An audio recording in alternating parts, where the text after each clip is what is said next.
নমস্কার। আমরা সকলেই জানি মহাভারতের পাশা খেলার মতো জঘন্য জুয়া খেলা হয়েছিল এবং শকুনির চালে কিভাবে কৌরব পক্ষ জিতে গিয়েছিল, আর দুর্যোধনের নির্দেশে দুঃশাসন ভরা সভায় দ্রৌপদীকে টেনে এনে অপমান করার চেষ্টা করে এবং সেই সময় দ্রৌপদী আগত বিপদের আশঙ্কা দেখতে পেয়ে শ্রীকৃষ্ণকে স্মরণ করলেন এবং শ্রীকৃষ্ণ তার সম্মান রক্ষা করেছিলেন।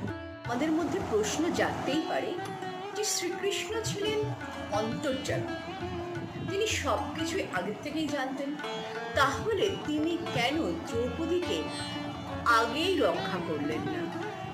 দ্রৌপদীকে এরকম ভরা সভায় অপমান করার আগেই তিনি কেন দ্রৌপদীকে রক্ষা করেননি? আবার এই প্রশ্নটাও আসে যে যুধিষ্ঠিরকে তিনি কেন এই জুয়া খেলা থেকে দূরে রাখলেন না বা জুয়া খেলা থেকে বাধা দিলেন না, বা শকুনির মতো ছলনা করে তিনি কেন যুধিষ্ঠিরকে জিতিয়ে দিলেন না? এই প্রশ্নগুলো আসেই আমাদের। আবার ভগবান এর কোনোটাই করেননি, কিন্তু কেন? এর নেপথ্যে কি কারণ ছিল যে ভগবান যুধিষ্ঠির অর্থাৎ কৌরব পক্ষের বিরুদ্ধে যুধিষ্ঠিরকে পাশা খেলায় জেতালেন না বা বাধা দিলেন না? আজকের পর্বে আমরা এই বিষয়টি নিয়ে আলোচনা করব, তাই ভিডিওটি শেষ পর্যন্ত দেখবেন, অবশ্যই লাইক করবেন এবং শেয়ার করে সকলকে জানার সুযোগ করে দেবেন, আর সাবস্ক্রাইব না করে থাকলে অবশ্যই সাবস্ক্রাইব করে নেবেন। তাহলে চলুন শুরু করি। আমি অর্চনা, দ্য জয়ফুল জার্নি বাই অর্চনাতে আপনাদের সকলকে স্বাগত জানাই।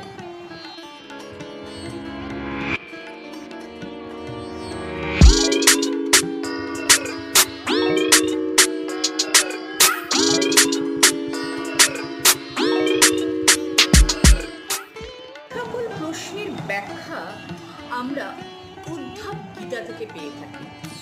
আগে বলে দিই এই উদ্ধব গীতাটা কি।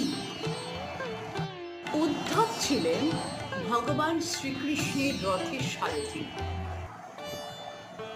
মহাভারতের যুদ্ধ যখন শেষ হয়ে যায় তখন একদিন শ্রীকৃষ্ণ এবং উদ্ধব বসে আলাপচারিতা করছিলেন।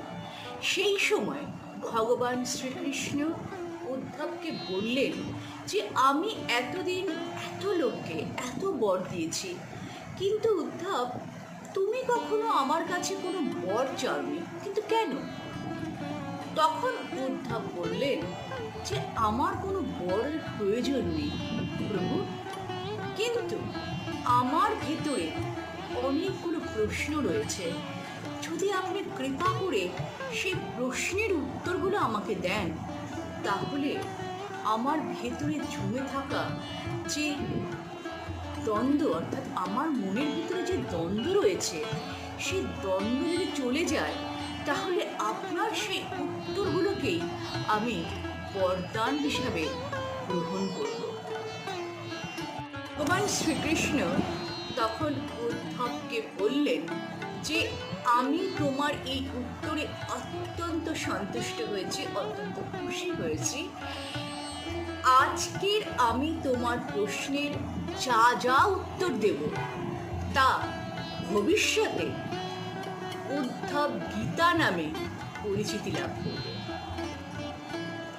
এরপর উদ্ধব যা যা প্রশ্ন শ্রীকৃষ্ণকে করেছিলেন তা গীতা প্রেস প্রকাশনীর উদ্ধব গীতার প্রথম পর্যায়ে বর্ণনা করা হয়েছে। সবার প্রথমে উদ্ধব ভগবান শ্রীকৃষ্ণকে জিজ্ঞেস করলেন যে আপনি পাণ্ডবদের পরম মিত্র ছিলেন, অর্থাৎ পাণ্ডবরা আপনার উপরে সদা নির্ভরশীল ছিল, আপনি অতীত বর্তমান ভবিষ্যৎ আপনি সব জানেন, বা জানতেন, এবং ভগবদ্গীতাতে আপনি মিত্রতার যে ব্যাখ্যা বা বর্ণনা করেছেন, আপনার কি মনে হয় যে আপনি সেই অনুযায়ী কাজ করেছেন বা কার্য করেছেন? বিশাল প্রশ্ন। উদ্ভব তার দ্বিতীয় প্রশ্ন করল যে পাশা খেলার মতো একটা জঘন্য খেলা থেকে, জঘন্য জুয়া খেলা থেকে আপনি কেন যুধিষ্ঠিরকে বিরত করলেন না? এবং যখন আপনি দেখছেন যে যুধিষ্ঠির পাশা খেলায় হেরে যাচ্ছে, তখন কেন আপনি উপস্থিত হলেন না? আবার যখন পাণ্ডবরা পাশা খেলা দ্রৌপদীকে বাজি রাখল, আপনি তখন কেন আটকালেন না প্রভু? প্রশ্নগুলো কিন্তু মারাত্মক। উদ্ধব আবার প্রশ্ন করলেন যে ভগবান, আপনি তো দিব্য শক্তি দিয়ে এই পাশা খেলার ফলাফল পাল্টে ফেলতে পারতেন, বা পাশা খেলার ফলটাকে সম্পূর্ণভাবে পরিবর্তন করে দিতে পারতেন, কিন্তু আপনি তা করলেন না। আপনি কোনোরকমভাবেই এতে হস্তক্ষেপ করলেন না। দ্রৌপদীর যখন বস্ত্রহরণ হলো, আপনি তখন হস্তক্ষেপ করলেন, কিন্তু কেন? কারণ দ্রৌপদীর অপমান বা সম্মান তো তখনই নষ্ট হয়ে গিয়েছিল যখন ভরা সভায় দুঃশাসন তার চুলের মুঠি ধরে টেনে এনেছিল। কেন আপনি এরকম চুপ করেছিলেন প্রভু?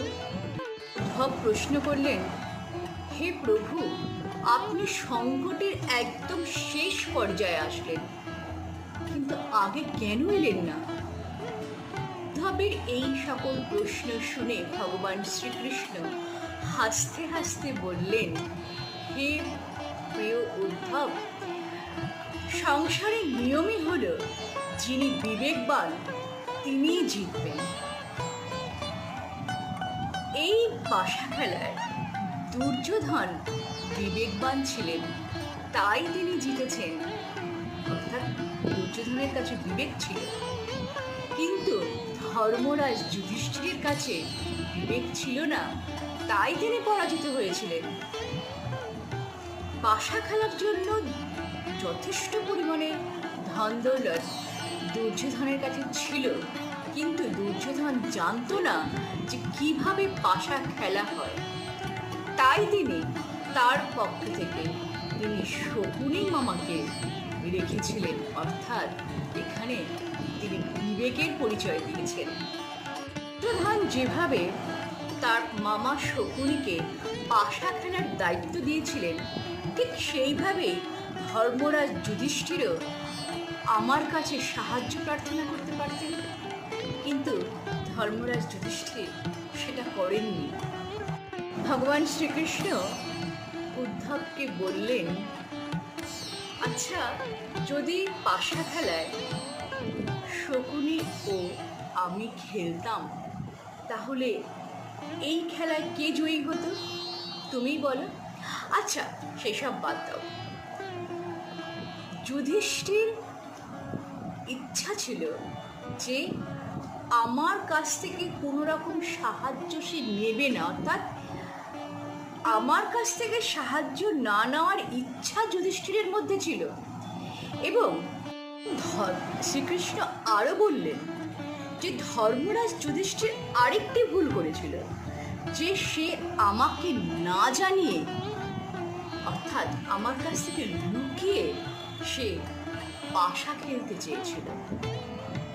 ভগবান শ্রীকৃষ্ণ আবারও বললেন যে ধর্মরাজ যুধিষ্ঠির চাইতেন না যে আমি কিছু জানি, অর্থাৎ ধর্মরাজ যুধিষ্ঠির তার ইচ্ছা দিয়ে আমাকে বেঁধে রেখেছিল।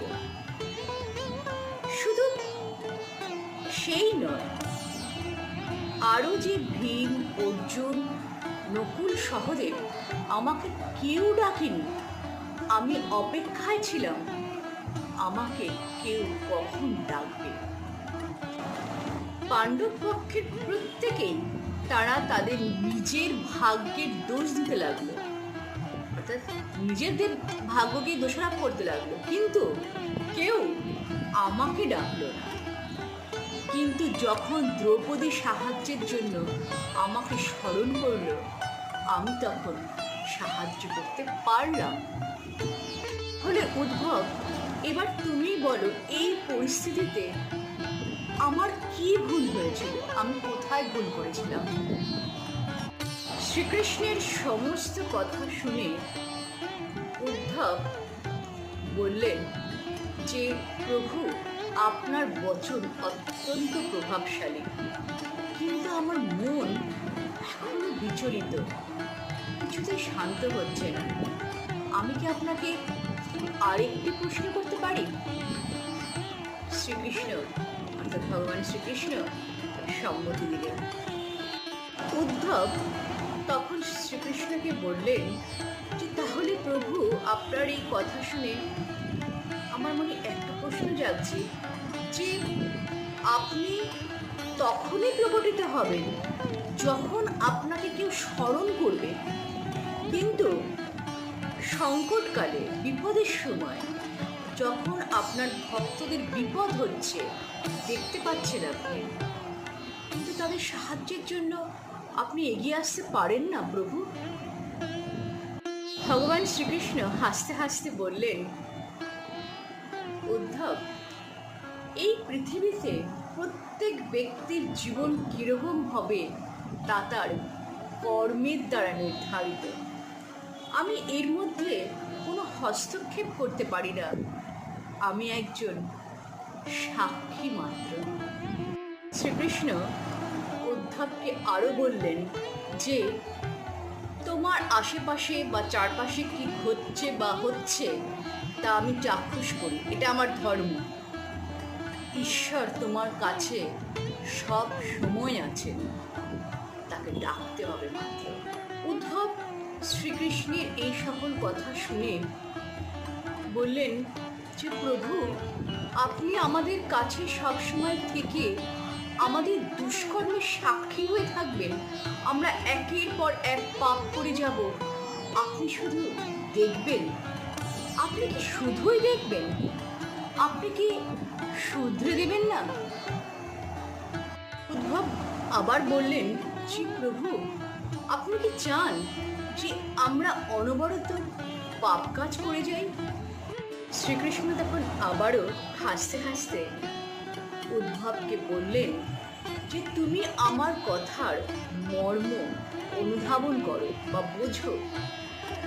যখন মানুষ জানবে যে আমি তাদের পাশেই আছি এবং তাদের সৎ কর্ম অসৎ কর্মের, অর্থাৎ সমস্ত রকম কর্মের সাক্ষী হয়ে আছি, তখন মানুষ কি আর পাপ কাজ করতে পারবে?